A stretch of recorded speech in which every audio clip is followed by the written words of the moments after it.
Et damn les gens, c'est Antoine, alors on se retrouve sur une nouvelle vidéo qu'on va faire sur YouTube, tiens. Alors j'ai eu cette idée, vous êtes prêts à voir tous les épisodes? Alors apparemment il y a Michael Jackson.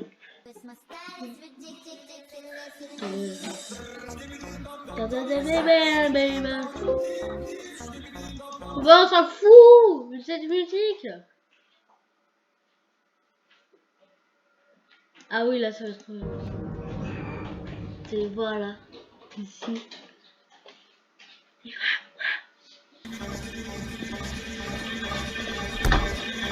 Hein?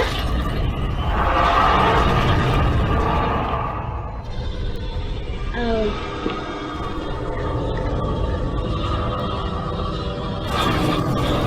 Oh non, pas toi. Oh non, pas lui. Oh non, regardez là. Il est horrible.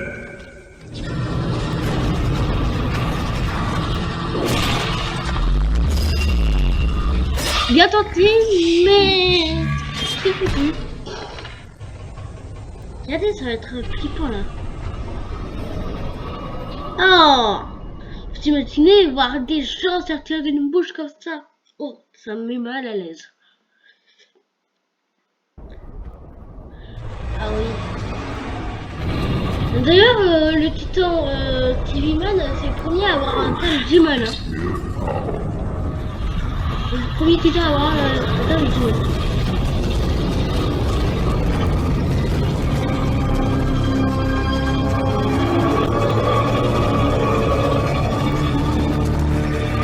Ah, c'est bien tenté, mais...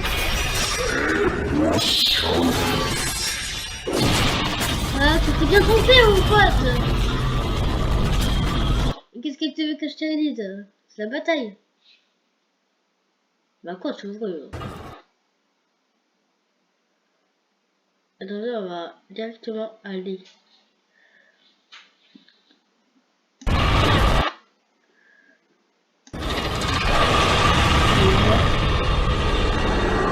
Attention. Oui. C'est dire qu'il y a eu là. C'était marrant là quand tout le monde avait tiré. Allez les gars, le faire des dollars, c'est ce que je dis pour l'aide. Je vais le faire des dollars pour avoir battu. Je vais pas dire un gros mot que ça veut dire, mais il fait le doigt d'honneur.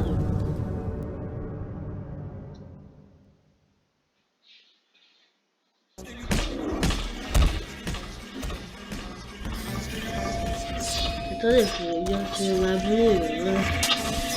La vidéo.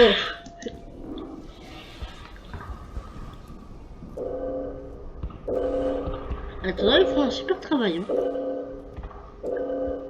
Hein? Qu'est-ce qui se passe? Ne pars pas! Mais oh! L'autre il parle à la route run. Ah! Hé, toi là, tu te calmes tout de suite. Oh! Oh! Et moi quand je joue à Sonnenberg, Verdun, quand je serai en colère, là, je suis pas aussi en colère que toi, mec! Alors que je suis un gros geek! Oh! Oh! Dirais-moi quand j'ai passé toute ma vie en jouant une vie pourrie. Sérieux, on dirait vraiment un peu commun. Ah, c'est bien essayé! C'est quand même bien essayé! C'est ça!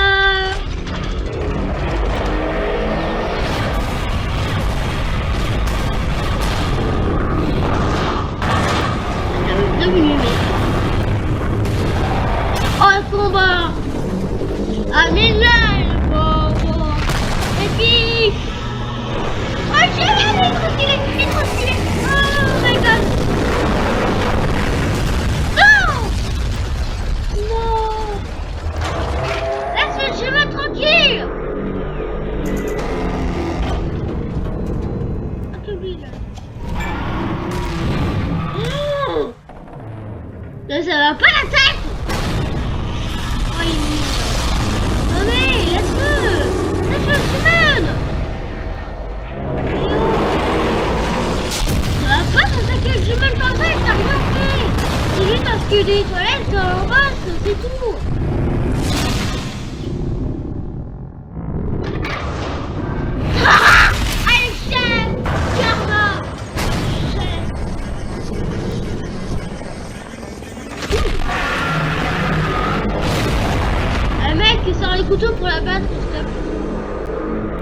oui.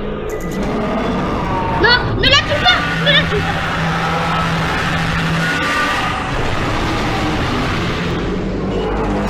Regardez, elle tire sur l'autre, elle se tire un peu sous les toilettes.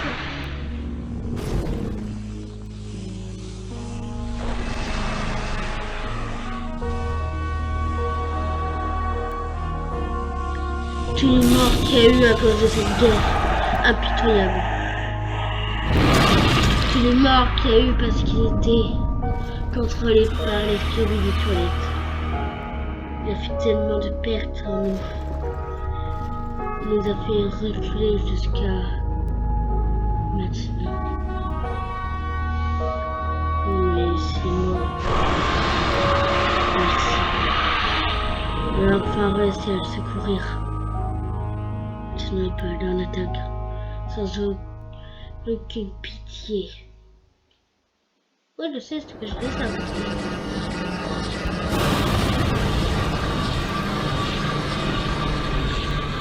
Oh non! Crève! Crève, salaud! Oui, ça change.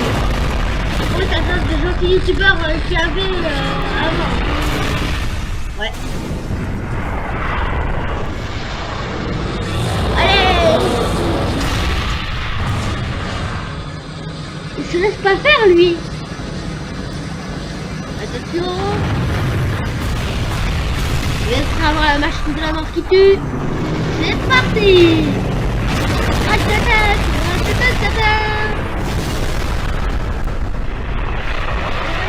avez là, le boss c'est ça là, le mec qui a dans le Story là. Avec sa musique, c'est hyper marrant. Et ça, à chaque fois ça me fait penser à ça. Oui, je vais bien.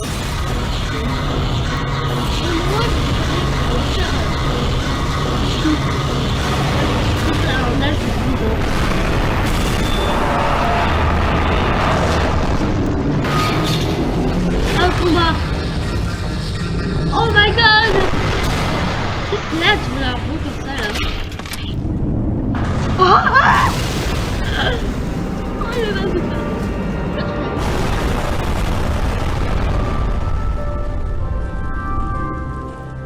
Les gars, vous êtes prêts?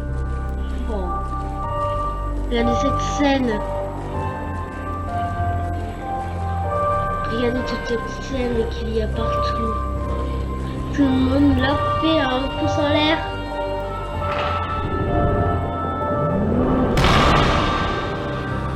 Ils ont fait alliance. Et contre, instant pause. C'est aussi équivalent à nous aussi. Vous devez aussi mettre des pouces bleus car le seul pouce bleu que je mets à mes vidéos, c'est moi. Du coup, essayez de faire aussi.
Vous êtes d'accord, les gars, c'est un Jésus. C'est méchant, ça.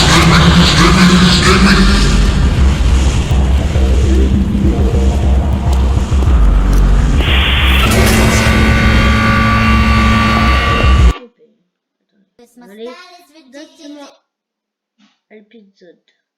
Et voilà.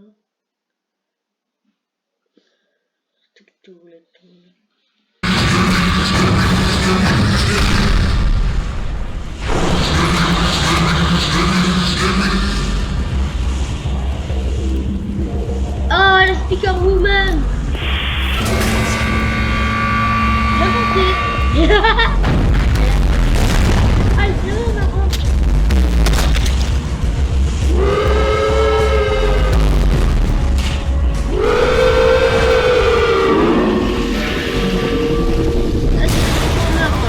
C'est plus sérieux que je le fais.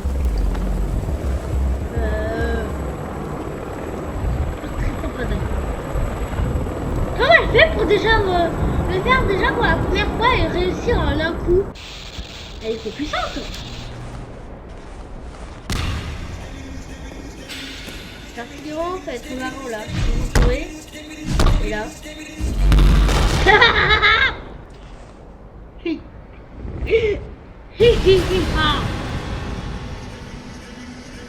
Oh non.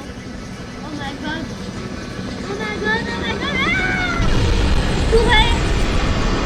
Les gars, courez! Courez! Courez, courez!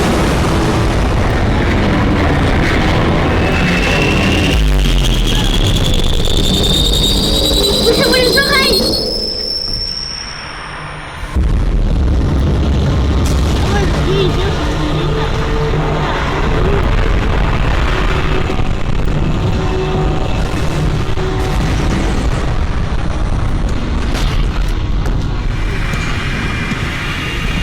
Je croyais qu'il est plus un dos d'honneur. J'avais besoin des fois qu'il est plus un dos d'honneur de l'épisode. Et là, je ne peux pas d'exploser les gens comme ça. Cours! Oh, purée, tu fais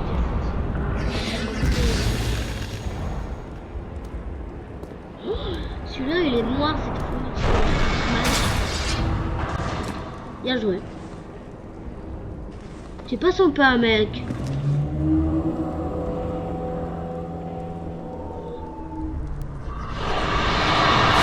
Et en plus lui il est moins sympa. Hein. Il est beaucoup moins sympa lui. Hein. Hein? Je vais voir qui c'est. Allez! C'est de la tronche. Ah c'est lui. C'est le Blunderman. Oui l'ancien il était mort mais là il y en a eu un nouveau.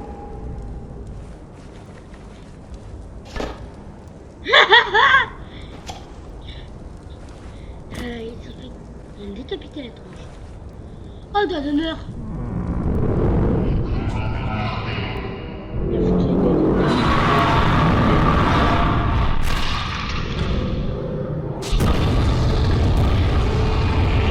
Jamais je dirais vraiment tu vas le dire.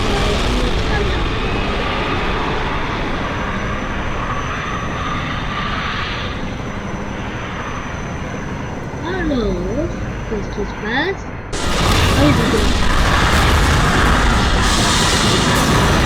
quoi est-ce qu'on va vite?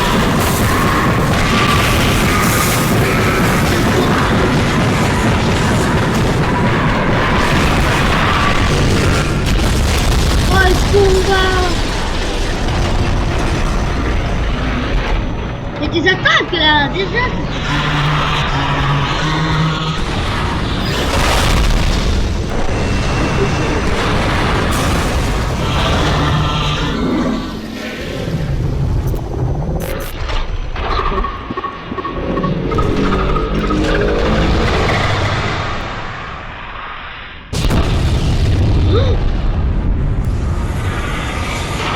Ça va? Il a l'air d'aller, hein.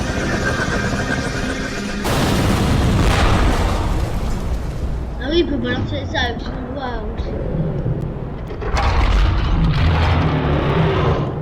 Oui,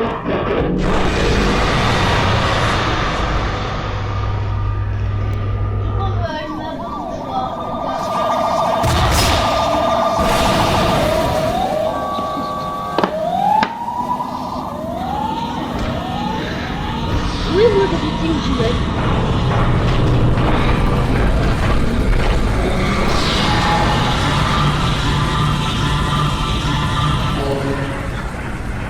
Et on se calme, les gars, là.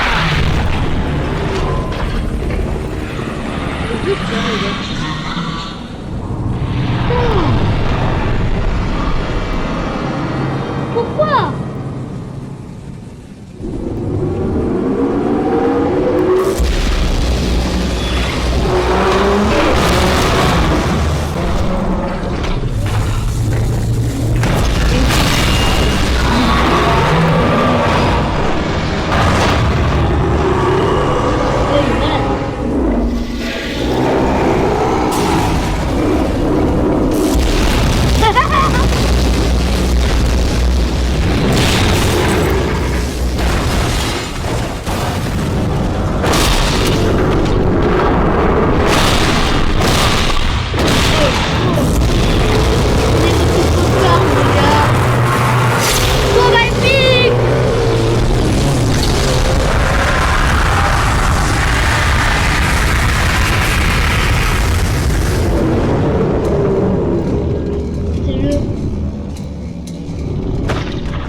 Quoi?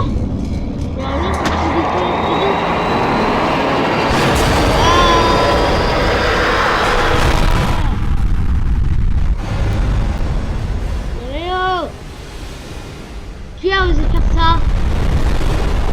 C'est qui a osé faire ça là? Mais oh, ça se fait pas.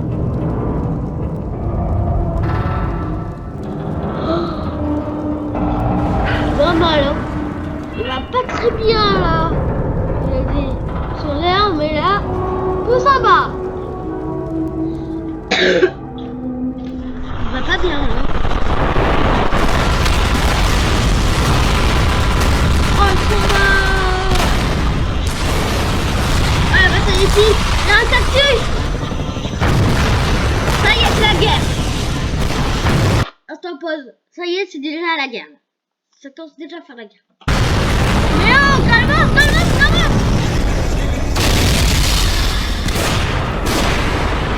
On se calme là, niveau guerre, c'est bon. Jolie image.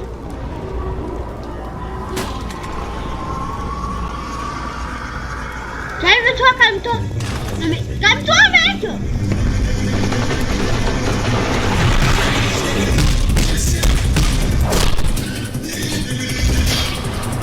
Bien joué. Ah. Allez, speaker, run, speaker, run, speaker, run.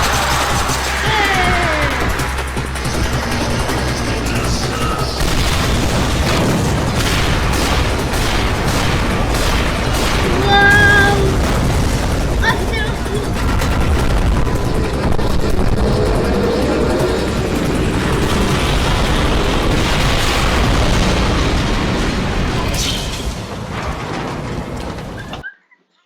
Le trio de women chez les adore, elles sont trop fortes. Maman? Oui. Regarde, le trio des women, regarde. Ah oui, je vois. Elles sont mignonnes aussi, hein. Allez, allez. Non, je suis pas amoureuse d'elle. Non, non, ne mettez pas ça comme ça. J'avoue, je suis pas amoureux, mais c'est juste parce que c'est mignonne.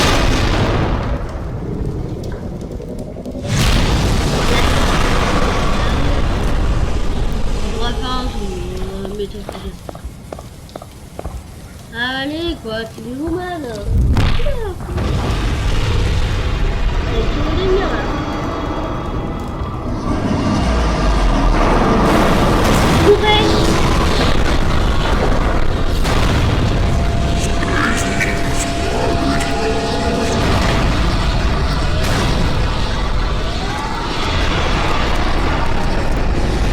C'est la panique.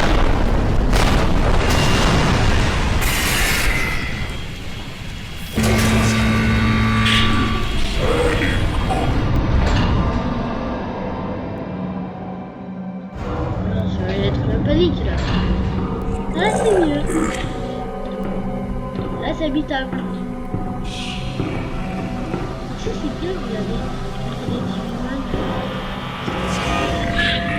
Et oh, je suis un allié, je suis un allié. Je te pousse un allié.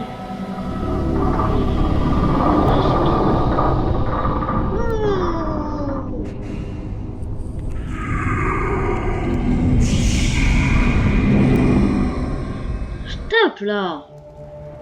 Calme-toi. Stop, il faut se calmer là.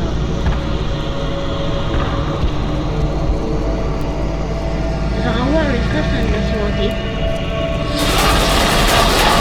Oh, oh, oh. Voilà. Sinon.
Comme ça en fait.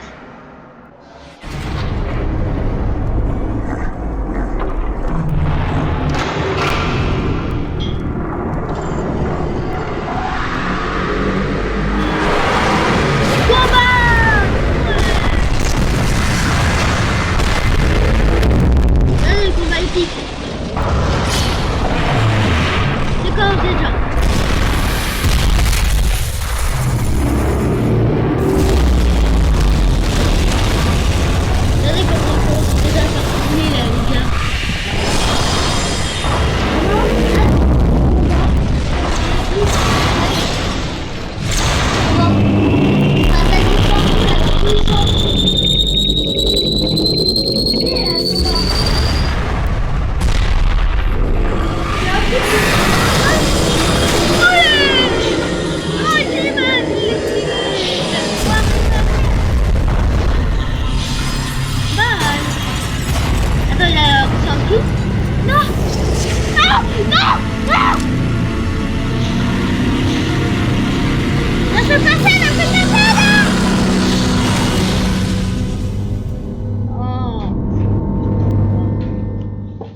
Ça y est, on va perdre un titan.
puissant. Il est tellement puissant le type.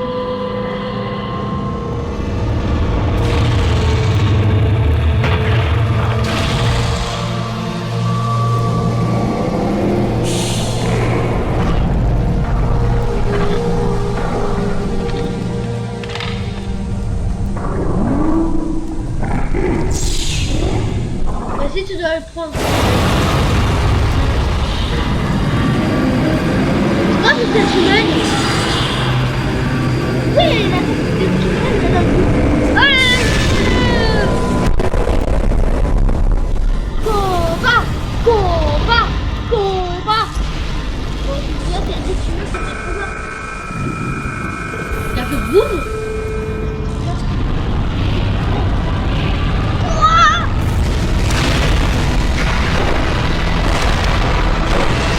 C'est pas combattre. Oh, la vitesse sous les toilettes. Oh. Ah, donc on a atteint leur bunker. On a atteint le bunker de esquiver les toilettes. Non, tiens le gauche s'il te plaît. Oh la roulade. Oh la roulade avant. Il est mort.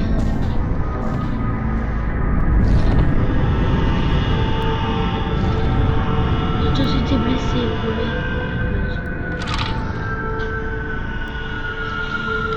Skibidi.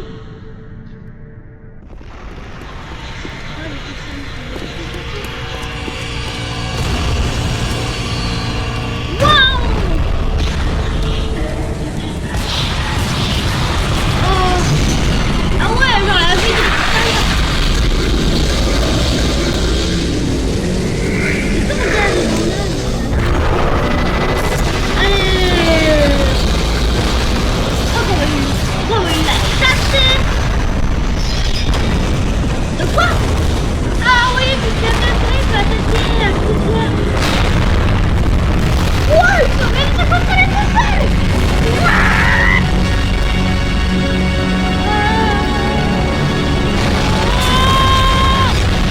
La descente. Qu'est-ce qui se passe? Non, non, non.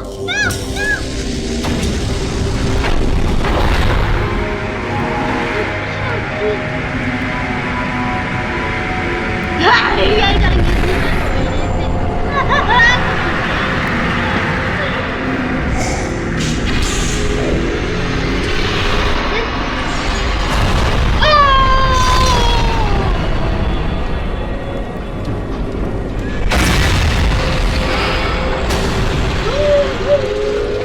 Il s'est pas explosé la tronche.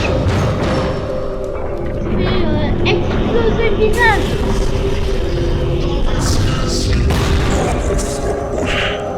Merci.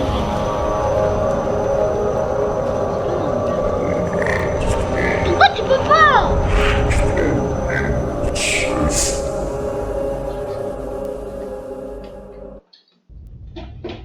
Ah ok, voilà. On montre ce qui se passe.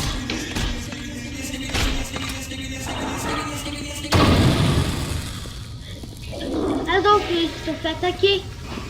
On va esquiver des toilettes. Là, en fait, il y avait personne derrière. Regardez, c'est le bunker esquiver des toilettes. Donc, donc en fait, ils ont essayé de faire un spécimen esquiver des toilettes en boss à 3 tours. À toi la sphère. Comment ils font pour être aussi forts, eux? Comment t'as fait, mec? Fais gaffe, fais gaffe, fais gaffe! Je crains le pire, là. Hein? Il est parti à qui, ce spécimen? C'est quoi, ce spécimen? Non, il va pas! Mauvaise idée.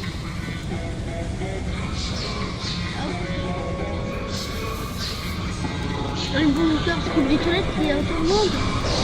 Ah, ils vont se faire construire. Ça va être de plus en plus puissant. Oh non.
seul géant qui restait. Le seul géant qui pouvait être avec nous. C'était le seul géant qui pouvait rester avec nous. Dans l'endroit. Qu'est-ce qui s'est passé?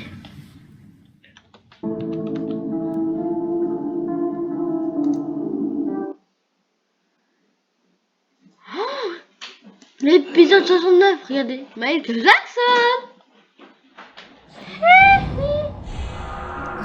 Ah, en fait, maman, c'est l'épisode 69.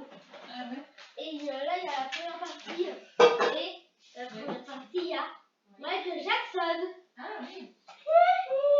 Tu sais, c'est dans la discipante là. Oui. Par contre, j'espère que vous êtes déjà pas assez traumatisé par Michael Jackson, car Michael Jackson, à la fin de sa vie, il était avec un visage tout blanc.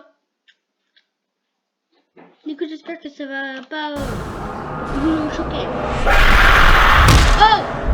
Mais non, c'est pas toi! Par contre,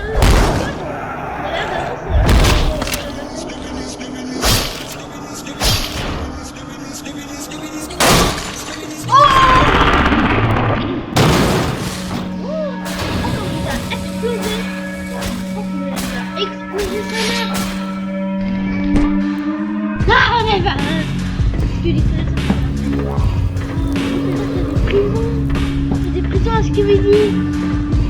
Pourquoi il y a des prisons à Skibidi toilettes? Ah, je pense qu'ils étaient... Oula. Je pense qu'ils étaient contre le règlement. C'était contre le règlement de Skibidi toilettes. En fait, ils voulaient partir, en fait. Ils voulaient partir. Vous comprenez, on peut savoir tout ce qu'on veut. Hé! Faut la faire.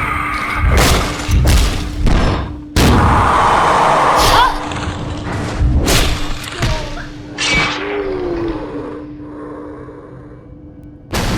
Mort. C'est qui? Encore c'est qui? Non!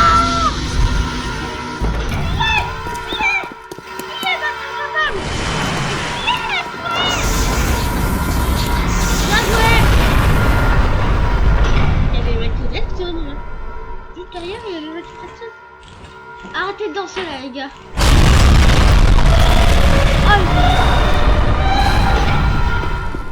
ah c'est ça son cul. Ah je croyais que c'était un jeu.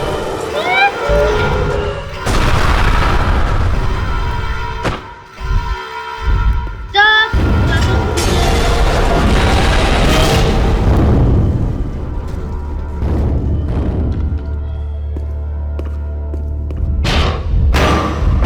C'est un abruti!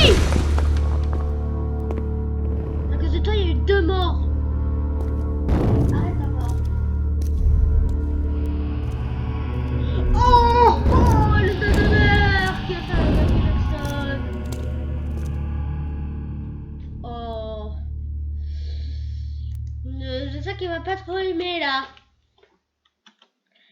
Vous êtes d'accord? Il va pas trop aimer Michael Jackson là. Il fait un doigt d'honneur. Il veut pas ça. You see my face. Ah voilà. La chanson. Bon, ça s'en fiche, hein. Dun, dun, dun. Dun, dun, dun, dun, dun.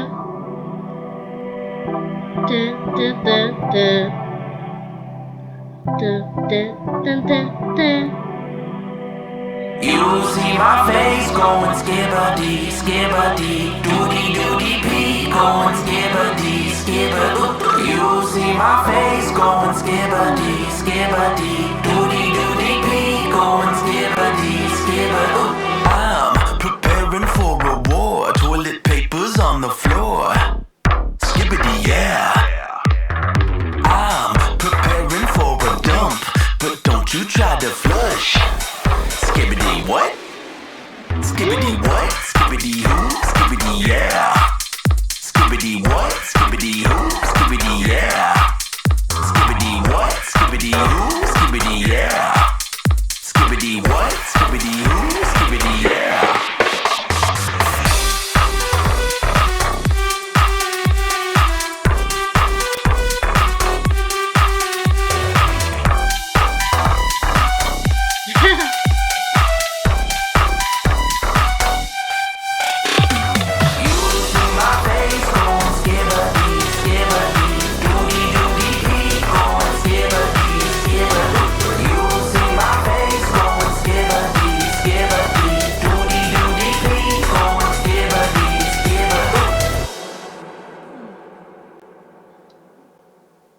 regardez cette vidéo, vous allez voir, ça va être marrant. Connaissez-vous l'erreur 422 de Minecraft? La version qui devait être la plus aboutie du jeu, mais qui n'a jamais vu le jour en raison de problèmes techniques et de mystérieux phénomènes qui se produisaient sur celle-ci. Dans cette vidéo, je vais vous raconter son histoire, puis je vais télécharger la version afin de la tester et de voir ce qui s'y passe.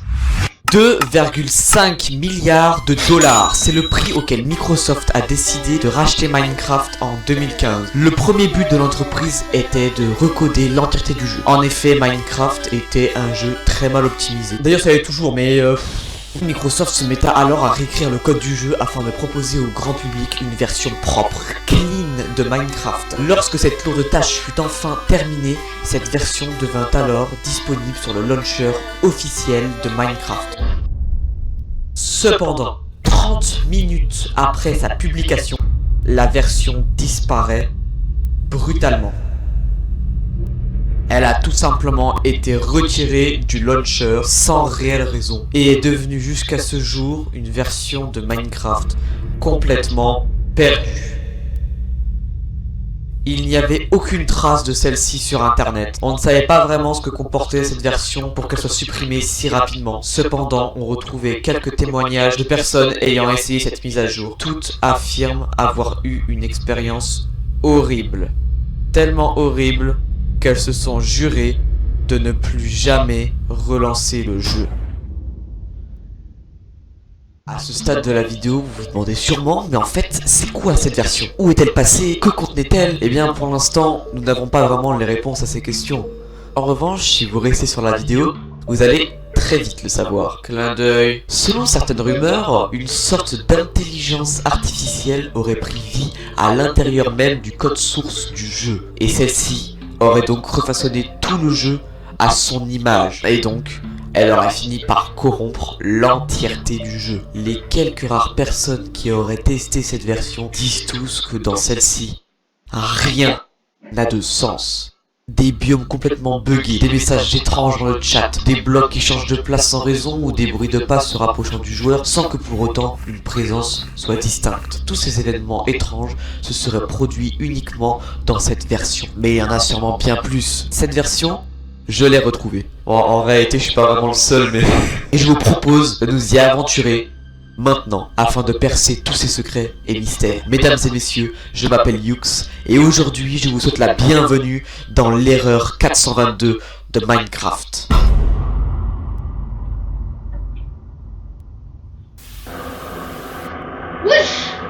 Nous y voilà.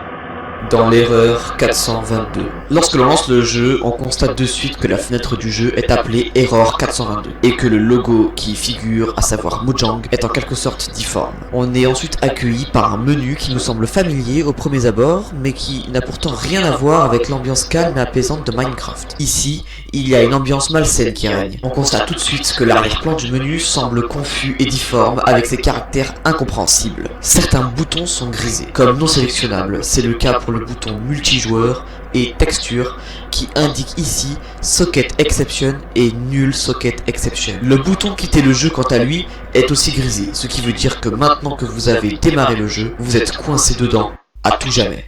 Bon, après, rien ne vous empêche de faire Alt F4 bien entendu, mais sinon, le menu option quant à lui n'a pas vraiment changé, mis à part le fait que vous ne pouvez plus modifier la render distance. Bref, ce qu'on va faire maintenant, c'est cliquer sur le bouton Single Player, et une fois que vous avez cliqué dessus, vous accéderez alors au menu classique pour choisir vos mondes. Et il n'y a rien de très alarmant au premier abord, mis à part le fait que tous vos mondes Minecraft sont présents là. Bien entendu, ce qui nous intéresse ici, eh ben, c'est de créer un nouveau monde. Et une fois qu'on accède à ce menu, on constate très rapidement que le mode survie est le seul et unique mode disponible, bien évidemment. En revanche, vers la fin de la vidéo, on essaiera de trouver une solution pour pouvoir exécuter des commandes et donc de passer en mode créatif. Sinon, il n'y a rien d'autre à signaler, alors c'est parti, créons notre monde sur cette version chelou et voyons qui s'y cache. Je viens à peine d'arriver sur ce monde et il y a déjà plein de choses à dire. Déjà, la première chose qui nous saute à la vue, ou plutôt aux oreilles, c'est le son monotone et répétitif d'une télé brouillée. J'ouvre le menu pause dans le simple but de retirer ce bruit infâme, et Dieu merci, c'est possible. Je me contente seulement de le baisser jusqu'à 6% de façon à garder l'atmosphère du jeu. Une fois le menu pause fermé, je constate que ma barre de vie et de nourriture est littéralement illisible. Bref, comme tout bon Minecraftien, je commence à récolter le bois, et en ouvrant mon inventaire, je remarque quelque chose qui m'a fait froid dans le dos. J'appuie donc sur la touche F5 de mon clavier, et oui, mon personnage n'a pas de tête. Cela donne l'impression que notre personnage n'a en quelque sorte pas d'âme, et que je jouais simplement un cadavre auquel j'aurais redonné vie en créant ce monde. Sinon, j'étais plutôt content de voir que la scie était plutôt bonne, enfin, jusqu'à ce que je me rende compte que j'étais sur une île, ouais. Sinon, j'avais grandement besoin de pierres, alors je pars à la recherche d'une grotte, car flemme de creuser en fait. Je finis par en trouver une, j'en profite donc pour ramasser un maximum de cobble. Pendant ce temps, j'étais terrorisé à l'idée que quelque chose puisse venir me soulever à tout moment. Mais bon, comme je suis un bonhomme, et ben je continue de jouer en fait. Je ne l'ai pas vraiment dit, mais mon but, on va dire, c'est de tuer l'Ender Dragon. Je m'aventure alors dans la sombre grotte, qui malgré tout m'avait l'air bien garnie. J'étais à la recherche de minerais, tels que du fer ou du charbon, jusqu'à ce que je me rende compte que quelque chose n'était pas normal. Il n'y avait pas de mob. C'était à la fois une bonne chose car j'étais tranquille pour miner, mais un lourd sentiment de solitude s'installa dans mon esprit. Bref, je crafte les outils en pierre de première nécessité, comme une hache, une épée et une pioche. Pioche qui me permettra ensuite de minerer les minerais de fer et de charbon. Sauf que soudain, je vois ça.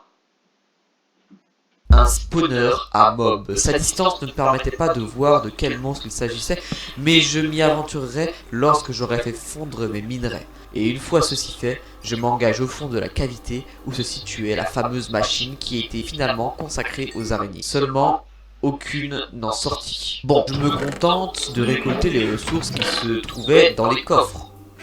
Puis je continue à m'enfoncer au fond de cette oppressante grotte. Je décide de récolter du charbon afin de me faire des torches car il fait très sombre. Et du coup bah ça fait peur, mais surtout on ne voit que dalle. Je récolte aussi du fer qui était posé là au passage. En continuant mon exploration, je trouve de l'or. Bon, ça me sera pas vraiment utile, mais je me contente quand même de le ramasser. Soudain, j'aperçois un lac de lave au fond d'un couloir. Je récupère l'eau qui se trouvait près de moi, puis je me dirige en direction de ce liquide brûlant, dans l'espoir de trouver du diamant. Sur le chemin, je repère du lapis lazuli, mais encore une fois, ça ne me servira pas à grand chose. En arrivant au lac, je trouve non pas du diamant, mais de la redstone. Il faut vraiment que je trouve du diamant, alors j'ouvre le menu F3 afin de faciliter ma recherche. Seulement, bah, le menu est illisible. Les caractères semblent trembler, se modifier en permanence. Je compris alors que si je veux du diamant, je vais devoir me démerder. Ensuite, je croise un autre lac de lave où je place un seau d'eau afin d'aller voir s'il n'y a pas mon précieux minerai qui s'y cache. Et non, il n'y a rien du tout. En m'aventurant plus loin, une coulée de lave se situait sur ma route. Je décide donc de boucher la source en question avec un bloc. Seulement, la source ne s'évapore pas, ce qui est contraire à la physique naturelle des fluides dans Minecraft. Encore un coup de l'erreur 422. Je me balade lorsque je remarque que des particules me suivent. Je décide d'ouvrir mon inventaire afin de constater quel effet de potion j'ai obtenu. Et j'étais heureux et anxieux de constater que j'avais obtenu résistance 4. Je récolte encore du fer, trouve un autre lac de lave sans diamant, lorsque d'un coup, j'entends ça.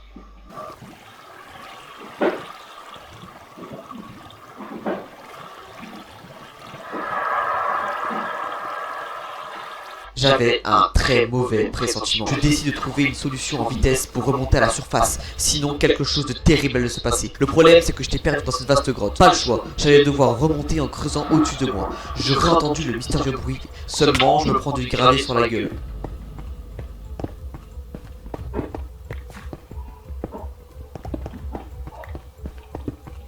Je monte, je creuse au-dessus de ma tête, me reprends encore une fois du gravier sur la gueule au point où je me retrouva enseveli.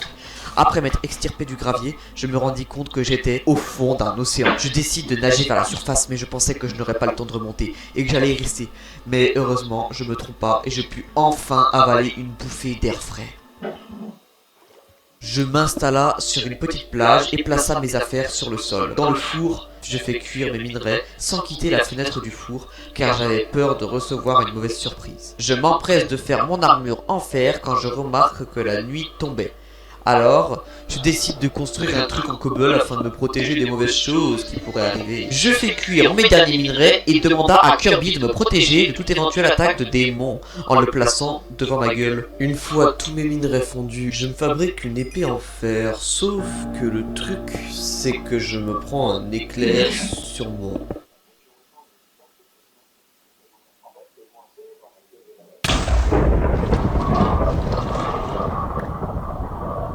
Une chance que je me sois protégé avec des blocs car je pense que cet éclair m'aurait tué. Je décide alors de me concevoir une petite barque en bois afin de partir à l'exploration. Pendant ce voyage, j'appuie sur F5 pour voir si mon personnage ne possédait toujours pas de tête et en effet, il n'en possédait toujours pas. J'avance dans ce vaste océan lorsque je repère quelque chose de très étrange.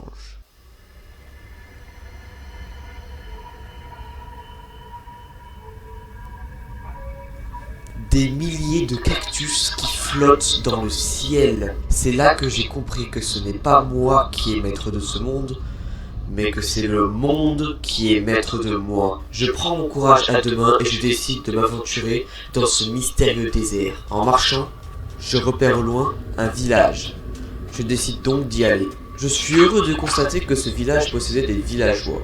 Je me sentais alors moins seul car je me trouvais en présence d'humains entre guillemets. Je décide de fouiller ce village en quête de ressources.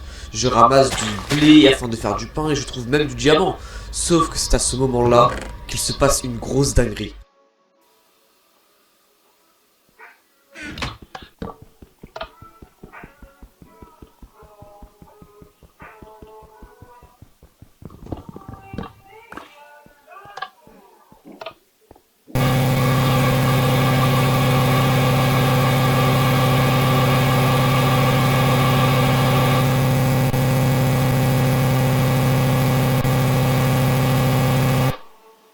Dois-je vraiment commenter ce qui vient de se passer? Tout ce que je peux dire à présent, c'est que c'est le jeu qui joue avec moi. En effet, j'ai entendu quelqu'un casser un bloc à l'extérieur de la maison. Quelque chose aurait voulu m'attirer vers ce jumpscare. Bon, je décide d'ignorer ce qui vient de se passer et je continue mon aventure en sortant du village avec néanmoins pas mal de ressources collectées. En me baladant, j'ai comme l'impression que la génération est bizarre. Alors évidemment, je ne parle pas des cactus, mais je parle du fait que je vois de la stone qui fait surface alors que cela devrait être recouvert par du sable logiquement. Je quitte enfin ce désert maléfique pour arriver dans une plaine où je vois des chunks qui n'avaient pas chargé. Bizarre, je croise des cochons et je décide de les tuer pour avoir un peu de nourriture. Ensuite, je vois un bug d'ombre dans un trou. Alors je n'y prête pas vraiment attention honnêtement. Je revois de la stone en surface, ce qui est vraiment très bizarre. Bref, je décide de me construire une barque afin de prendre la mer à la recherche de nouvelles îles à explorer.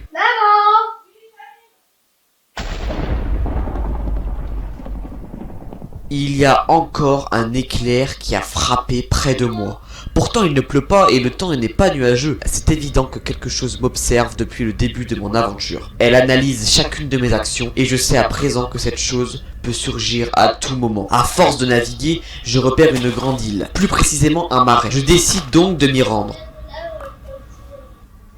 J'explore un peu, je repère une faille, je décide donc de placer une source d'eau afin d'y descendre. Je remarque qu'il y a des bugs d'ombre sur les murs, mais ça ne me tracasse pas vraiment honnêtement. Dans cette faille, il n'y avait aucun chemin menant à une grotte, alors je décide de remonter. Je marche un peu et enfin je trouve une grotte. Malgré ce qui m'est arrivé tout à l'heure, je décide quand même de m'aventurer dans celle-ci.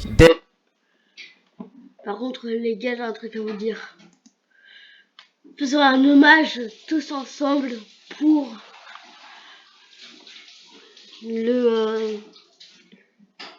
pour nos gars qui sont morts dans la bataille là, vous savez, le large Spikerman écrasé par la porte et le large caméraman qui est mort par ses souffrances. Faisons un hommage pour eux. On met cette vidéo pour les venger. Et damn les gens. J'espère que vous allez bien. Oui, j'ai pris. Ouais, je fais comme Thibaut. Voilà. Je pense que vous Mais regarde, j'ai fait exprès de prendre un peu son apparence. Car regarde, si on rigole, tout comme ça, là, si on rigole après la remorque, ça veut dire que là, on est mort. Bah, ça veut pas dire qu'on est mort, mais ça veut dire abonnez-vous à la chaîne. c'est con.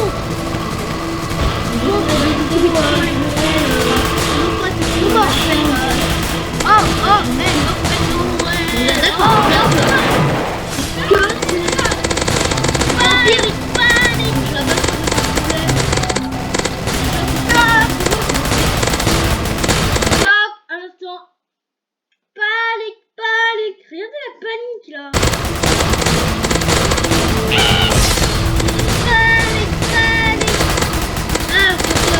Oh non, celui-là c'est le plus de là. Ah mais lol.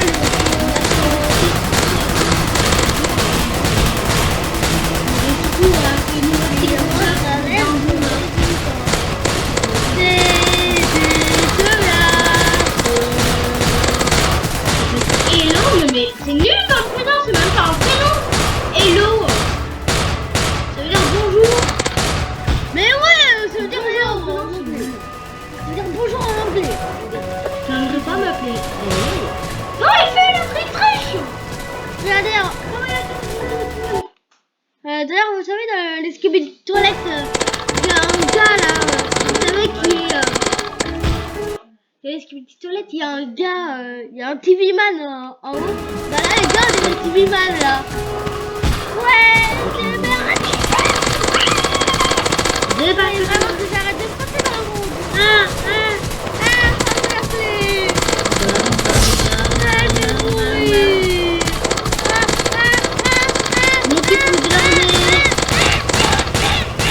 Mon petit coup de l'armée.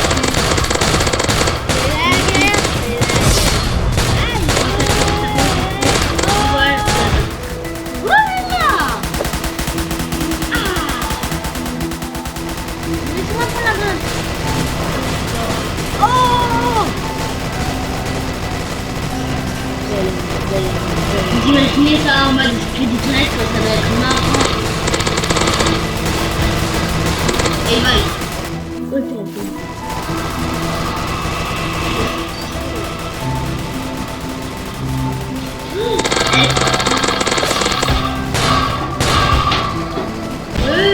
Un cadeau. Mais donnez-moi la sirène dessus. Merde. Aïe. Ah, c'est une fois, Ça se passe, ça me fait mal.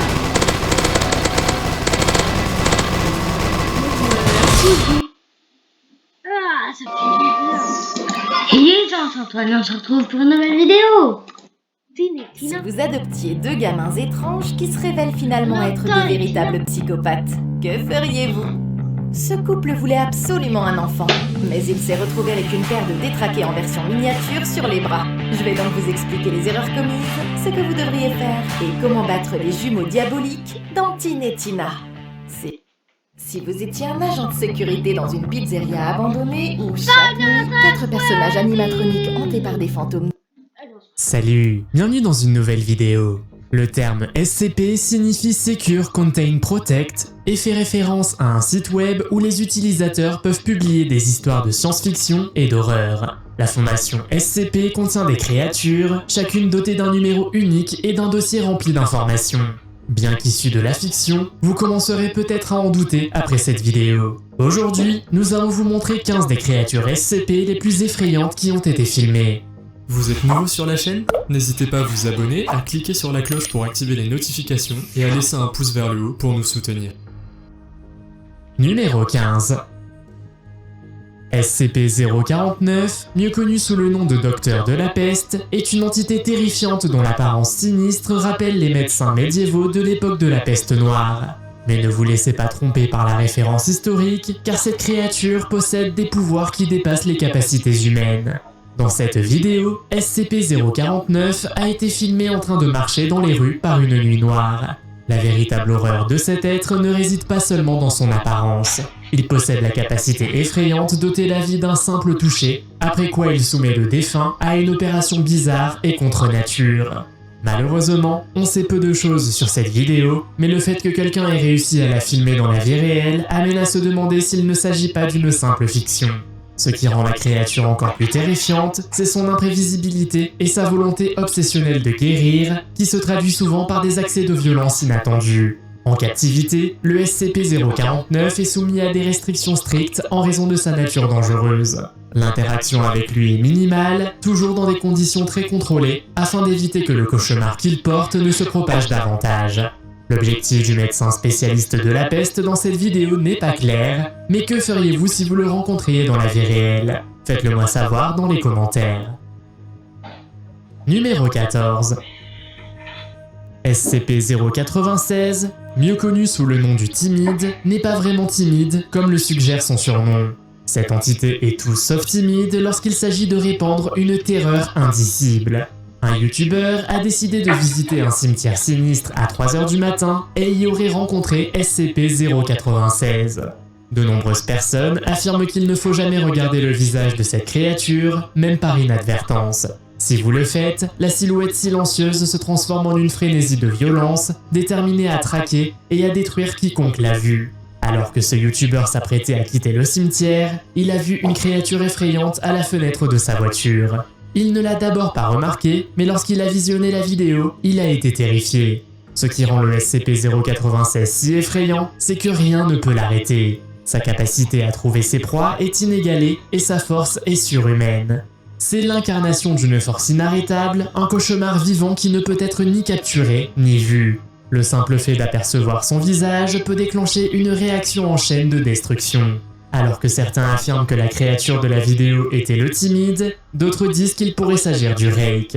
Cependant, le Rake est une créature qui est devenue populaire grâce à des histoires sur internet et des creepypastas. Décrite comme une créature pâle et mince, dotée de longues griffes et d'yeux brillants, elle traquerait et terroriserait les personnes qu'elle rencontre. Si vous vous retrouvez dans un cimetière et que vous vous sentez observé, éloignez-vous. Certaines légendes ne sont que trop réelles et la curiosité pourrait être votre dernière erreur. Numéro 13. Imaginez un toboggan. Pas n'importe lequel, mais un toboggan qui vous emmène dans un voyage au-delà des limites de notre réalité. C'est le SCP-1562, connu sous le nom du toboggan. À première vue, il s'agit d'un simple toboggan de cours de récréation, mais les apparences sont trompeuses. Ce toboggan recèle des secrets qui font remonter à la surface nos peurs les plus profondes. Lorsque des âmes intrépides décident de glisser sur le SCP-1562, les lois du temps et de l'espace commencent à s'estomper. La descente n'est pas un simple toboggan, mais un portail vers un labyrinthe de mondes impossibles. Les glisseurs rapportent des paysages bizarres qui défient la logique, des créatures étranges qui n'existent nulle part ailleurs, et une distorsion de la réalité qui vous fait remettre en question tout ce que vous saviez. Le SCP-1562 est une anomalie qui peut faire frémir même les nerfs les plus solides. Certaines personnes affirment avoir rencontré ce toboggan dans la vie réelle, ce qui est assez troublant. Selon l'histoire, certains glisseurs ne reviennent pas tels qu'ils étaient. Leur corps et leur esprit sont altérés d'une manière que la science médicale ne peut expliquer. Mais quel est le but de ce toboggan? S'agit-il d'une passerelle ou d'un piège? Certains mystères sont trop dangereux pour être élucidés, en particulier ceux qui se cachent dans une aire de jeu ordinaire. Car une fois qu'on a glissé, on ne peut plus revenir en arrière. Numéro 12. Au cœur des forêts se cache une créature si terrifiante qu'elle fait partie des cauchemars de l'humanité depuis des siècles. SCP-323, mieux connu sous le nom de Wendigo, n'est pas une simple invention issue de vieux contes. Cette créature, souvent représentée sous la forme d'une silhouette humanoïde décharnée avec des bois, est une chose que vous ne voudriez pas rencontrer, même dans vos pires cauchemars. Dans la vidéo suivante, quelqu'un affirme avoir filmé le Wendigo dans la forêt. Cette entité SCP possède des pouvoirs terrifiants et une nature prédatrice qui peut faire trembler même les chasseurs les plus expérimentés. À la vitesse du vent, il se déplace dans les forêts, presque impossible à suivre et encore moins à capturer. Sa force et son agilité sont inégalées et lui permettent de dominer facilement ses victimes. Mais ce n'est pas seulement sa force physique qui inspire la peur. Le SCP-323 chasse principalement la nuit et montre une augmentation inquiétante de son agressivité pendant les mois d'hiver. Il sélectionne soigneusement ses proies, ciblant souvent des randonneurs ou des campeurs isolés et vulnérables.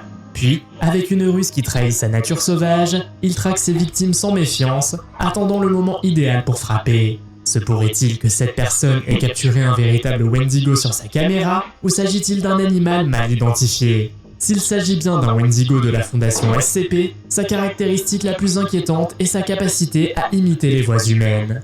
Il utilise cette capacité pour attirer les randonneurs sans méfiance plus profondément dans la forêt, en les appelant à l'aide ou en les appelant d'une voix familière. Une fois qu'il est suffisamment proche, il devient impossible de s'échapper. Numéro 11. Voici une créature qui dépasse vos pires cauchemars, le SCP-682, mieux connu sous le nom de reptile difficile à détruire. À première vue, il peut ressembler à un crocodile ordinaire, mais il est loin d'être ordinaire, car ses mâchoires sont assez puissantes pour mordre à travers n'importe quoi. Selon l'histoire suivante, cette entité SCP a été trouvée sur une plage anonyme et de nombreuses photos ont été prises. La créature est un reptile colossal doté d'une incroyable capacité de régénération, ce qui la rend pratiquement impossible à tuer. On pourrait croire qu'il s'agit simplement d'un gros lézard, mais cette créature peut changer de forme, grandir et s'adapter d'une manière qui défie toute explication scientifique. Elle fait preuve d'une hostilité extrême à l'égard de toute forme de vie et d'une résistance quasi surnaturelle aux tentatives de destruction. Selon la légende, le SCP-682 peut survivre à tout, des chocs à haute tension aux bombes nucléaires, et il ne se contente pas de s'adapter, il évolue. En outre, il peut manipuler sa composition biologique, absorber les pouvoirs d'autres entités et présenter des capacités d'altération de la réalité. Cette créature nourrit également une haine profonde pour toute forme de vie et un fort désir d'exterminer tous les êtres vivants de la Terre. Numéro 10. La sculpture, communément appelée SCP-173, est l'une des entités les plus tristement célèbres de la Fondation SCP. Il s'agit d'une statue humanoïde faite de béton avec des traces de peinture en aérosol. Elle est exceptionnellement dangereuse en raison de sa propriété unique. Lorsque le contact visuel direct avec le SCP-173 est rompu, il s'anime et peut se déplacer assez rapidement pour briser la nuque de sa victime. C'est pourquoi il est conseillé au personnel entrant dans la chambre de confinement où la créature réside habituellement de ne jamais cligner des yeux en sa présence. Selon la vidéo suivante, un youtubeur russe a réussi à filmer cette entité SCP dans une forêt après qu'elle se soit échappée. Le danger qu'il représente fait du SCP-173 une entité que beaucoup préfèrent éviter. Cependant, on ne sait pas exactement ce que faisait cette créature en 2015 dans la forêt russe de Nizhny Novgorod. Si vous détournez votre regard de la créature ne serait-ce qu'une seconde, vous risquez une frayeur qui pourrait vous coûter des années de vie. Le SCP-173 mesure environ 2 mètres, mais ne vous fiez pas à son apparence silencieuse. Il peut se déplacer à une vitesse stupéfiante, mais il ne le fait que lorsque personne ne le regarde. Dès que vous le perdez de vue, ne serait-ce qu'un instant, il utilise sa vitesse et sa force incroyable pour paralyser et tuer. Il est essentiel de se rappeler que le SCP-173 ne peut se déplacer que lorsqu'il n'est pas observé. Cela a conduit à des protocoles de confinement stricts. Pour éviter que le SCP-173 ne cause des dommages, il est surveillé en permanence par le personnel, au moins une personne gardant toujours un contact visuel direct. Pour garantir la sécurité, plusieurs personnes sont normalement présentes dans la chambre de confinement afin de s'assurer que la créature n'est jamais laissée sans surveillance. Numéro 9. SCP-3199, mieux connu sous le nom du Réfuté, est une créature que vous ne voulez absolument pas rencontrer. Cette entité hostile combine des caractéristiques de poulet et de primate, ce qui est déjà inquiétant en soi. Mais ce qui est peut-être le plus inquiétant, c'est sa capacité à se reproduire à un rythme incroyablement rapide et à attaquer quiconque se trouve sur son chemin. Tous les spécimens vivants du SCP-3199 doivent être conservés sur le site 114, dans une chambre de confinement humanoïde Keter modifiée. La photo suivante provient d'une caméra de sécurité et est considérée comme la seule preuve de l'existence de cette entité SCP observée dans la vie réelle. La chambre où réside la créature a des murs d'environ 2 mètres d'épaisseur en acier résistant à l'acide. Il doit également y avoir 2 mètres d'espace libre entre le confinement primaire et le confinement secondaire. Le confinement secondaire consiste à enfermer tous les spécimens vivants du SCP-3199 dans un bloc de résine acrylique translucide. Cette créature a une forme humanoïde, mais elle est recouverte d'une épaisse couche de plumes, ce qui crée une image inquiétante. Mais il n'y a pas que les caractéristiques physiques qui sont inquiétantes. Il peut se reproduire incroyablement vite et incorporer des traits génétiques de diverses espèces, ce qui donne une progéniture très adaptable et redoutable. La capacité de la créature à s'échapper et à se reproduire rapidement fait également partie des défis à relever pour la contenir. Numéro 8. Imaginez un paysage désert, si vide qu'il semble que le monde vient de s'éteindre. De nulle part, une lumière apparaît, si brillante qu'elle pourrait vous aveugler, et d'où émerge une silhouette si étrange qu'elle pourrait vous faire perdre connaissance. Mais de quoi s'agit-il exactement ? SCP-0012, le gardien de la porte, est une entité énigmatique et puissante. Il s'agit d'un humanoïde colossal et ailé, armé d'une épée flamboyante, qui garde une porte métaphysique. Cet être n'est pas seulement un gardien, mais aussi un protecteur, sa tâche principale étant d'empêcher une autre entité, identifiée comme SCP-0011, de pénétrer dans notre réalité. Le gardien de la porte possède des pouvoirs surnaturels, notamment la capacité de manifester des flammes destructrices et de se déplacer entre les domaines physiques et métaphysiques. L'entité est apparemment invulnérable aux armes conventionnelles et rayonne d'une aura écrasante d'autorité et de pouvoir. Les interactions de la Fondation SCP avec SCP-0012 sont limitées. Cet être reste principalement dans son propre domaine et ne constitue pas une menace directe. Le gardien de portail est considéré comme la dernière ligne de défense, un protecteur crucial destiné à prévenir les événements catastrophiques. La présence du gardien de portail dans le monde réel évoque un sentiment de crainte et de tension inquiétante. De plus, ses pouvoirs sont assez mystérieux. Numéro 7.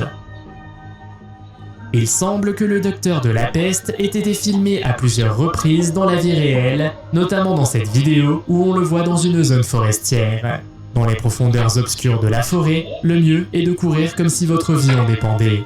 Cette entité, enveloppée d'une cape noire et d'un masque en céramique, incarne les cauchemars du Moyen-Âge. Son apparence n'est pas le seul aspect terrifiant, sa capacité à mettre fin à la vie d'un simple toucher fait de lui une menace inéluctable. Imaginez une journée paisible, une promenade dans la forêt, et l'apparition d'une silhouette surgit de nulle part. SCP-049 n'est pas un harceleur ordinaire, il prétend être un guérisseur, déterminé à combattre un mystérieux fléau qui, selon lui, réside en chacun de nous. Mais ne vous laissez pas tromper par son attitude calme et calculée. Son traitement n'est rien de moins que la mort elle-même. La personne dans cette vidéo a pris la bonne décision de s'enfuir, car il semble que l'entité la poursuivait. Heureusement, l'homme a réussi à s'échapper, car le médecin de la peste transporte généralement une trousse médicale en cuir, remplie d'instruments chirurgicaux avec lesquels il veut faire des expériences sur vous. Numéro 6. Dans l'obscurité d'un bâtiment abandonné, où le silence est presque audible, on a trouvé une créature effrayante qu'il vaut mieux ne pas rencontrer. Imaginez ce scénario. Vous n'avez qu'une lampe de poche qui éclaire à peine l'espace. Chaque pas sur le sol grinçant augmente la tension et votre cœur bat la chamade. Soudain, le SCP-087-B, mieux connu sous le nom de monstre de brume rouge, sort de l'ombre. Cette créature a la silhouette allongée et aux yeux rougeoyants se cache généralement dans les sous-sols sombres et sans fin des maisons. Mais ce ne sont pas seulement ces yeux terrifiants qui vous effraient. C'est la brume rouge qu'elle émet, un signe avant-coureur du malheur. Lorsque vous voyez ce brouillard, vous savez qu'il est trop tard et que la fuite est votre seule option. Cependant, SCP-087-B n'est pas seulement une créature tapie dans les coins sombres, c'est un prédateur prêt à attaquer. Il fait souvent preuve d'un comportement agressif, chassant ses proies et essayant de les capturer ou de les blesser. Mais le plus inquiétant est peut-être sa capacité à se téléporter et à manipuler l'environnement, rendant la fuite presque impossible. Malheureusement, nous ne savons pas ce qu'il est advenu de la personne qui apparaît dans cette vidéo, mais espérons qu'elle a survécu à sa rencontre avec la créature. Les origines et les motivations du SCP-087-B restent un mystère, une énigme non résolue qui ajoute au caractère effrayant de l'entité. Numéro 5. Imaginez un monde où les moustiques ne sont plus de petites irritations, mais des prédateurs géants. Voici la réalité apportée par le SCP-149. Cette espèce, reconnue et gérée par la fondation SCP, n'est pas un simple insecte. Il s'agit d'une entité de classe Keter, une désignation donnée uniquement aux anomalies les plus dangereuses connues de la fondation SCP. Le SCP-149 n'est donc pas un moustique ordinaire. Cette créature d'environ 1,5 m de long chasse à l'aide d'une trompe acérée, capable de percer presque tous les matériaux, y compris le béton et l'acier. Mais ce n'est pas seulement sa taille qui suscite la peur, c'est aussi ce qu'elle transporte. SCP-149 est porteur de SCP-149-A, un agent pathogène essentiel à sa reproduction, et sa piqûre peut transmettre diverses maladies transmises par le sang. Ce qui rend ce moustique encore plus terrifiant, c'est sa capacité de maturation accélérée et de reproduction virale. Il peut se reproduire de manière asexuée et pondre des œufs qui éclosent pour former de nouvelles instances. Cela signifie qu'un seul moustique peut devenir un essaim assoiffé de sang. Les détails spécifiques du SCP-149 ont peut-être été effacés des données disponibles, mais la menace qu'il représente est claire comme de l'eau de roche. Il ne s'agit pas seulement d'un prédateur, mais d'un fléau potentiel qui pourrait décimer l'humanité s'il n'était pas contrôlé. Il ne faut surtout pas rencontrer ce moustique les soirs d'été, car il se transforme en cauchemar grandeur nature. C'est une réalité où vous devez craindre non seulement ce que vous pouvez voir, mais aussi ce qui bourdonne dans l'ombre, attendant de frapper. Numéro 4. Imaginez que vous êtes seul, entouré par le froid glacial d'une forêt impénétrable. Le silence est assourdissant, à l'exception d'un seul son, le crissement de la neige par des pas qui ne sont pas les vôtres. C'est dans cette zone que chasse le SCP-323, mieux connu sous le nom de Wendigo. Ce n'est pas la première fois que cette entité particulière est filmée dans la vie réelle. Cette créature prédatrice, si contraire aux lois de la nature, est devenue quelque chose de tout à fait différent. SCP-323 est une figure terrifiante aux yeux rougeoyants qui aime à parcourir la forêt dans l'obscurité. Ses longues griffes acérées ne sont pas seulement des armes, ce sont des instruments de peur, prêts à vous saisir et à vous déchirer. Mais l'aspect le plus troublant de cette entité est peut-être son origine. Associé à la mythologie et au folklore amérindien, le Wendigo est une créature née du pire de la nature humaine. Il s'agit d'un avertissement destiné à dissuader les esprits de la cupidité, de la faim et du désespoir. Pourtant, certaines personnes croient que cette créature existe dans la réalité et qu'elle a même été filmée à plusieurs reprises. Dans le cas présent, l'entité est passée si vite qu'on la voit à peine, à moins de mettre la vidéo en pause. Effrayant, n'est-ce pas? Numéro 3. Dans l'ombre du Norfolk, au Royaume-Uni, une silhouette émerge qui semble tout droit sortie d'un passé sombre. SCP-049, où le docteur de la peste a été filmé en train d'errer dans des parcs et des zones résidentielles. Avec son masque à bec distinctif et sa robe noire, il a semé la peur dans la communauté locale. C'est aussi un rappel silencieux d'une époque où la mort rôdait dans les rues. Mais qui est ce médecin de la peste ? Autrefois, les médecins de la peste étaient connus pour être la seule ligne de défense contre la peste noire, une maladie qui a ravagé l'Europe entre le XIVe et le XVIIe siècle. Leur tenue emblématique, en particulier le masque en forme d'oiseau, n'était pas seulement destiné à inspirer la peur. Le bec était rempli d'herbes et d'épices, destinées à filtrer le mauvais air supposé être à l'origine de la peste. Leur large chapeau et leur longue robe offraient une certaine protection contre la maladie. Lorsque le médecin pesteux des temps modernes se protège dans les rues, on a l'impression qu'il veut effrayer les gens et qu'il se nourrit de leur peur. Mais ce n'est pas tout. Saviez-vous par exemple que SCP-049 a un toucher mortel, capable d'aspirer la vie de tout ce qu'il touche? Lorsque cela se produit, la victime subit une transformation horrible, ce qui devrait être une raison suffisante pour vous tenir à l'écart. Que feriez-vous si vous voyiez un médecin de la peste ambulant dans les rues?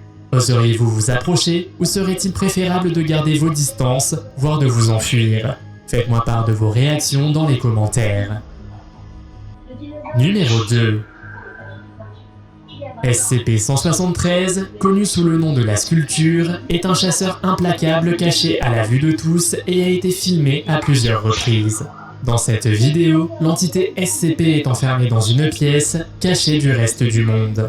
Si vous la rencontrez, vous ne devez pas détourner le regard, car elle peut se déplacer à une vitesse inimaginable en un clin d'œil. Il ne peut pas bouger tant que quelqu'un le surveille. Cependant, si vous relâchez votre vigilance, l'entité frappe. Elle est connue pour ses tendances violentes, attaquant et éliminant ses victimes dès que le contact visuel est rompu. L'aspect le plus inquiétant est peut-être le son qu'elle émet. Ce son est un avertissement, un signe que vous devez continuer à regarder quoi qu'il arrive. Que vous le rencontriez dans une forêt déserte ou à côté d'un vieux bâtiment, les règles ne changent pas. Le SCP-173 nous oblige à nous interroger sur la réalité de notre univers et nous rappelle qu'il vaut mieux ne pas voir certaines choses. Numéro 1. SCP-096, mieux connu sous le nom du Timide, est une créature terrifiante qui ne tolère absolument pas d'être regardée.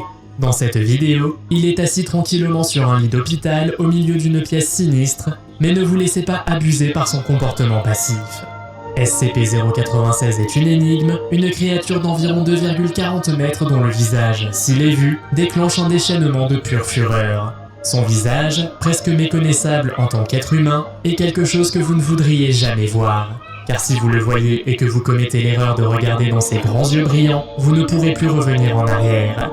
Dès que quelqu'un voit son visage, le SCP-096 se transforme d'une créature renfermée en une force de destruction imparable.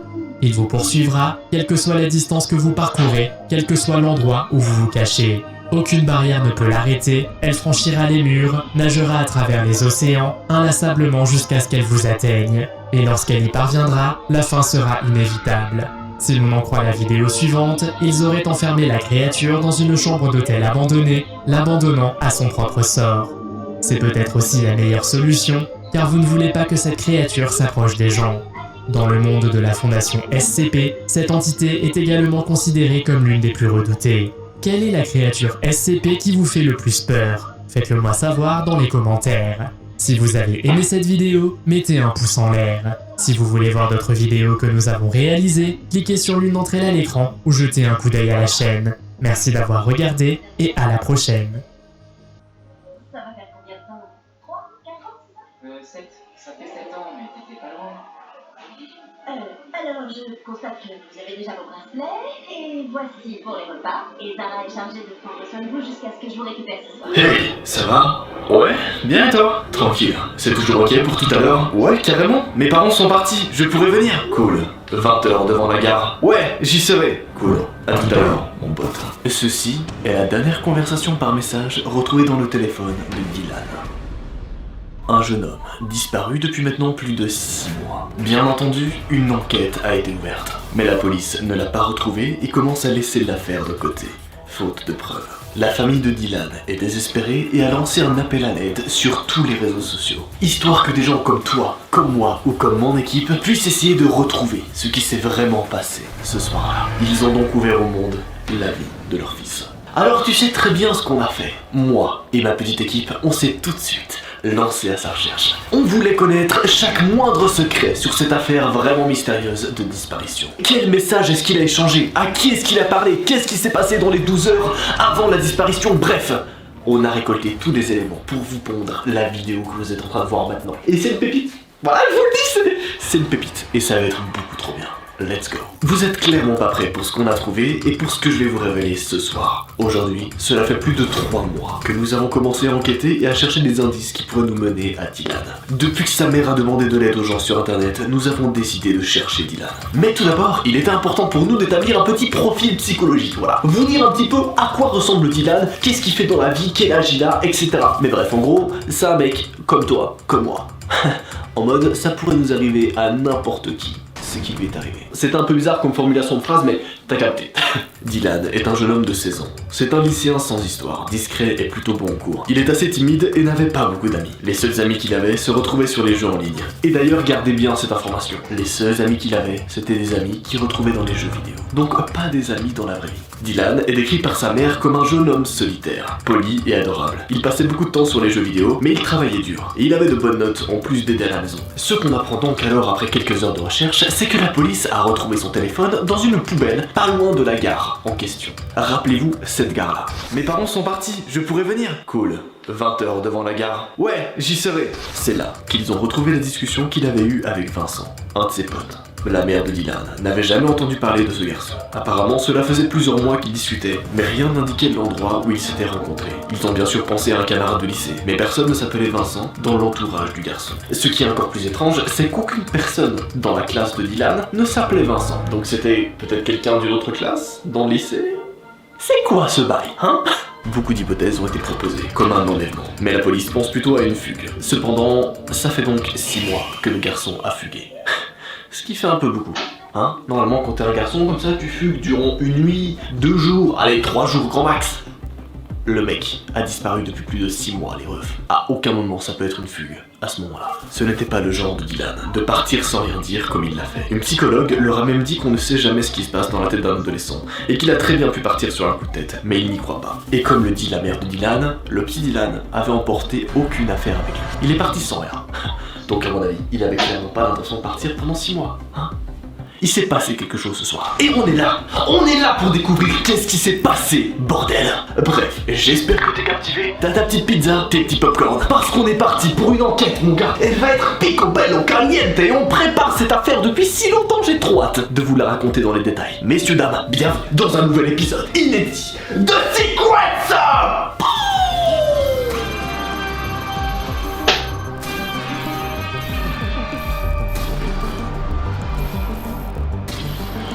Messieurs, mesdames, bonsoir. Comment est-ce que vous allez? Je vous vois pas, sans mes lunettes, je vois que dalle, bonsoir. On se retrouve actuellement dans mon petit studio en Suisse. En effet, je suis en vacances, voilà, je tourne cette vidéo durant les fêtes, on est le lendemain de Noël, donc voilà, on est plutôt posé, vous inquiétez pas. Évidemment, les prochaines vidéos seront bien sûr dans le Cookie Space, l'espace gigantesque qu'on a mis en place avec Rayton, Satine et d'autres créateurs, dans lequel on se réunit pour tourner des vidéos à Webedia. Bref, si tu veux plus d'informations, regarde la vidéo de présentation du Cookie Space avec Michou et Inoxtag. J'adore dire cette phrase, c'est beau ce que tu dis? Oh, c'est beau. Bon mec, on va découvrir ton studio là. Derrière cette porte, 6 mois que j'attends ça. Accueil VIP, gros.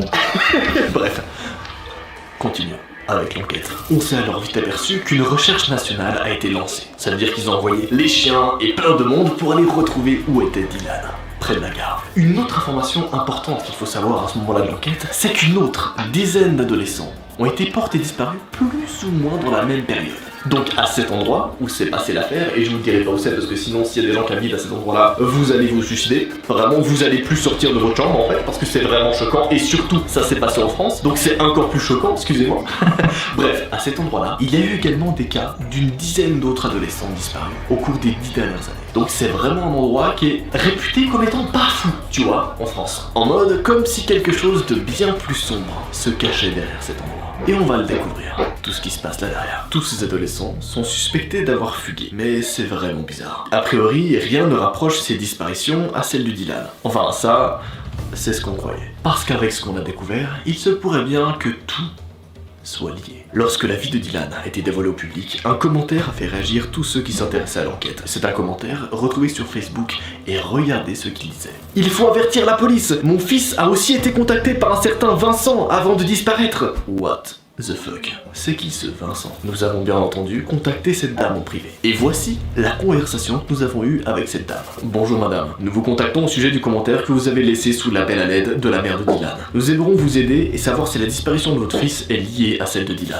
Daniel, la femme, répond donc ceci. Bonjour à vous, merci de votre intérêt. Je suis touché, cela fait 8 mois que mon fils a disparu et la police n'a rien trouvé. Ils nous disent que notre fils a fugué comme Dylan, mais nous ne les croyons pas. J'ai bien peur qu'il soit arrivé quelque chose de grave à mon enfant. Nous nous doutons que la situation doit être difficile pour vous, madame. Pourriez-vous nous donner quelques détails sur lui et sur ce que vous savez de sa relation avec Vincent? Là, Daniel nous informe donc de quelques petits détails annexes, mais qui sont importants pour la suite. Anthony était un garçon très gentil, vous savez. Il ne faisait pas d'histoire, il était toujours très souriant, mais c'était quelqu'un de très réservé. Alors il n'avait pas beaucoup d'amis. Il voulait vraiment rentrer au lycée, mais il n'a pas eu le temps. Je demande alors, et Vincent? Il ne m'a jamais parlé de ce garçon. Apparemment, il parlait beaucoup. La dernière conversation qu'on a retrouvée parle de jeux vidéo. Et vous pourriez nous l'envoyer, s'il vous plaît? Oui, je vous l'envoie tout de suite. Merci de nous avoir aidés, madame. J'espère qu'on pourra aider la police à trouver une piste pour retrouver votre fils. Merci, je vous en prie. Retrouvez mon enfant. Il est tout pour moi. J'ai arrêté de vivre depuis qu'il a disparu. Tu t'en doutes, mais cette dame nous a réellement touchés. Et ça nous a vraiment motivés à comprendre la suite. Et surtout à connaître les moindres secrets sur cette affaire. Qu'est-ce qui se cache là derrière? Nous avons donc ce premier indice, Vincent. Aucun des deux garçons ne connaissait Vincent à l'école. Mais en lisant une conversation entre Anthony et le fameux Vincent, l'évidence nous a presque sauté aux yeux. Regardez par vous-même la conversation que Vincent, le mec mystérieux a eu avec Anthony, un autre garçon porté disparu. Salut bro, ça va? T'es rentré de cours? Oui, il y a une demi-heure. Cool. Tu viens en game?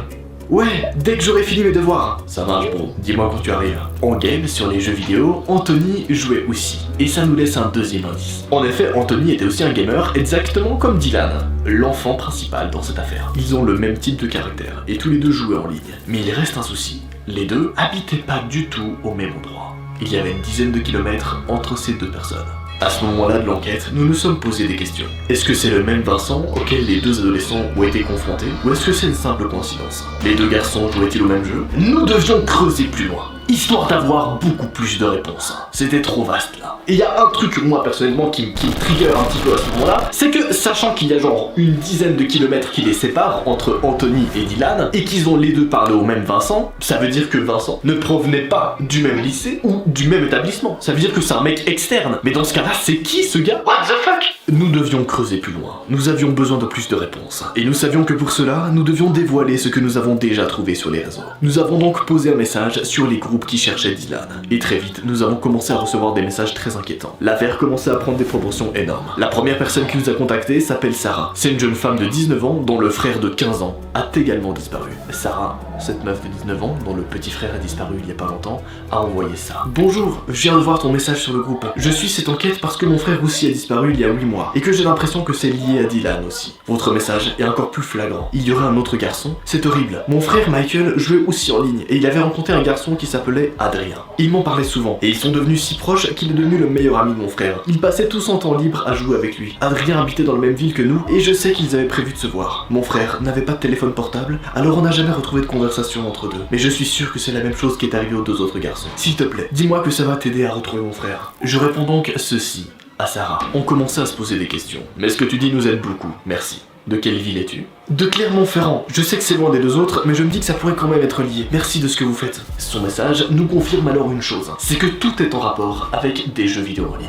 En effet, on apprend donc que Michael, le troisième petit garçon disparu, était également un gamer. Là, ça devient vraiment bizarre. On s'est alors posé une question qui était plutôt pertinente. Est-ce que Vincent et Adrien sont la même personne? Nous avons commencé à nous dire que c'était une théorie de plus en plus probable. Nous avons reçu énormément de messages de soutien. Et nous avons pu parler avec pas mal de personnes qui s'intéressaient eux aussi à l'enquête.